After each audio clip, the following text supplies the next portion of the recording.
Mahilig ba kayo sa kape? Gayahin ninyo ito. So, kailangan nyo lang ng 2 Kopiko brown coffee at ilagay nyo po ito sa kaldero. Maglagay lang tayo ng 2 sachet ng Kopiko at isabay na rin natin ang unflavored gulaman, yung white ang color. Buhos lang natin yung buong sachet, parang ang laki-laki nito.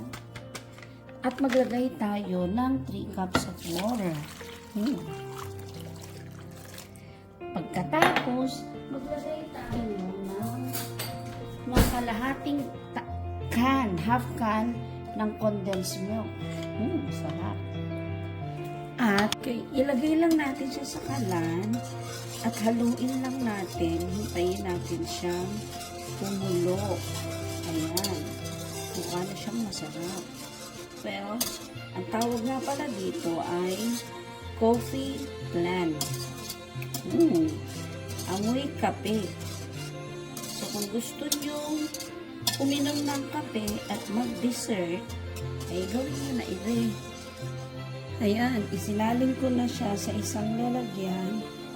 Tapos, tanggalin lang natin yung mga bubbles niya para mukha siyang maganda. Pero, after ko siyang pina-cool down for about 30 minutes. So, isasalin ko na siya. Sana hindi masira. Oh my God. Oh my God. Yes! And here is the finished product.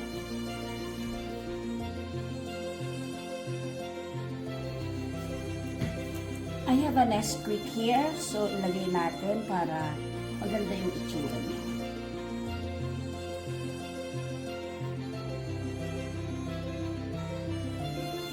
And that is the finished product.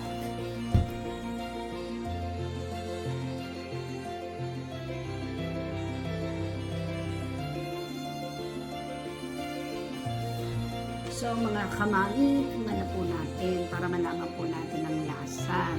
So, unang tikim.